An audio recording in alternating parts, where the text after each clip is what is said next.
नागपूर शहरातील कुख्यात दरोडेखोर दीपक ब्रह्मदास बनसोडला अखेर पोलिसांनी अटक केली आहे। हुडकेश्वर पोलिसांच्या पथकाने कारवाई करत या कुख्यात आरोपीला अटक केली आहे।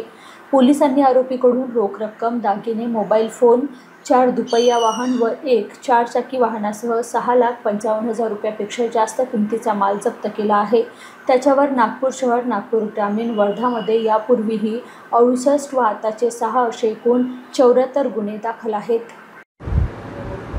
आमच्या इथे एक घरफोडीचा गुन्हा दाखल होता। त्या गुन्ह्याचा तपास करत असताना आम्हाला घटनास्थळावर काही सीसीटीव्ही फुटेज प्राप्त झालेले होते। त्या फुटेजच्या आधारावर आणि कंटिन्यू आम्ही बऱ्याच ठिकाणचे फुटेज पाहिल्यानंतर आम्हाला एक आरोपीला आम्ही पूर्ण निष्पन्न झाला होता आरोपी, आणि त्याला आम्ही अटक केलेली आहे। त्या आरोपीचं नाव आहे दीपक ब्रह्मदास बनसोड। हा रेकॉर्डवरील कुख्यात आरोपी आहे। त्याच्यावर नागपूर शहर, वर्धा जिल्हा आणि नागपूर ग्रामीण अशा 3 ठिकाणचे म्हणून टोटल 68 गुन्हे दाखल आहे यापूर्वीचे। आता सुद्धा त्याच्याकडे एक घरफोडीचा गुन्हा आणि 5 वाहन चोरीचे असे 6 गुन्हे उघडकीस आलेले आहे। 6 गुन्ह्यातील एकूण मालमत्ता आम्ही 6,55,000चा मुद्देमाल त्याच्याकडून हस्तगत केलेला आहे। सदर आरोपी यांनी 2017 मध्ये ड्रॅगन पॅलेस हे सुद्धा फोडलेलं होतं, आणि सदर आरोपीवर यापूर्वी सुद्धा 3 गुन्ह्यामध्ये माननीय न्यायालयाने सजासुद्धा सुनावलेली आहे।